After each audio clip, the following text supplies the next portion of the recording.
ஒட்டப்பிடாரம் அருகே வீடுகளை வெள்ளம் சூழ்ந்துள்ளது. வெள்ளத்தில் சிக்கியவர்களை கயிறு கட்டி மீட்டு தீயணைப்பு படையினர்.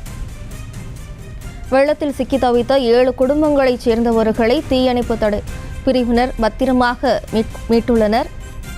ஒட்டப்பிடாரம் அருகே வீடுகளை வெள்ளம் சூழ்ந்து காணப்படும் நிலையில் அவர்களை கயிறு கட்டி தீயணைப்பு படையினர் பத்திரமாக மீட்டுள்ளனர். 7 குடும்பங்களைச் சேர்ந்தவர்களை அவர்கள் பத்திரமாக மீட்டுள்ளனர்.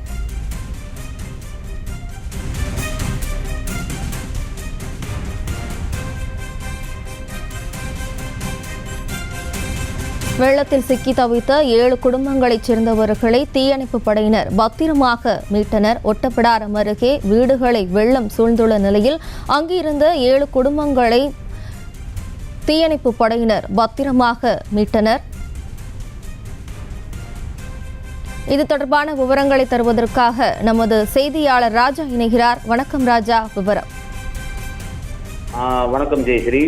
ஓட்டப்பிடாரம் பகுதியில் கடந்த 2 நாட்களாக மழை வெளுத்து வாங்கி வருகிறது. பல கிராமங்களில் காற்றாற்று வெள்ளம் புகுந்து பொதுமக்கள் கடுமையாக பாதிக்கப்பட்டுள்ளனர்.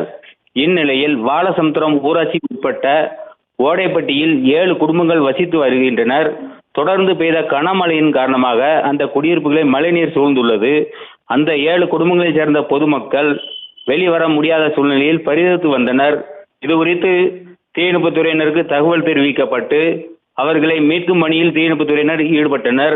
மேலும் பொதுமக்கள் வசிக்கும் குடியிருப்புக்கும் சாலை பகுதிக்கும் 1/2 கிலோமீட்டர் தூரம் இருந்தாலும் தீயணைப்புத்துறையினர் கயிறு கட்டி போராடி மீட்டனர். மேலும் கடந்த ஆண்டும் இதே போன்று மழை பெய்த போது இப்பகுதியில் மழைநீர் சூழ்ந்து அந்த குடும்பத்தினர் மிகவும் அவதிப்பட்டு வந்தனர். அப்போதே அவர்களுக்கு மாற்று இடம் கொடுக்கப்பட வேண்டும் என்ற கோரிக்கை இருந்தது. ஆனால் மாற்று இடம் கொடுக்கப்படாததால் கடந்த வருடம் போலவே தற்போதும் அப்பகுதியில் மழைநீர் சூழ்ந்து 7 குடும்பங்களைச் சேர்ந்த பொதுமக்களை தீயணைப்புத்துறையினர் பத்திரமாக மீட்டனர். ஜெயஸ்ரீ, செய்திகளை உடனுக்குடனும் துல்லியமாகவும் தெரிந்து கொள்ள சப்ஸ்கிரைப் பண்ணுங்க.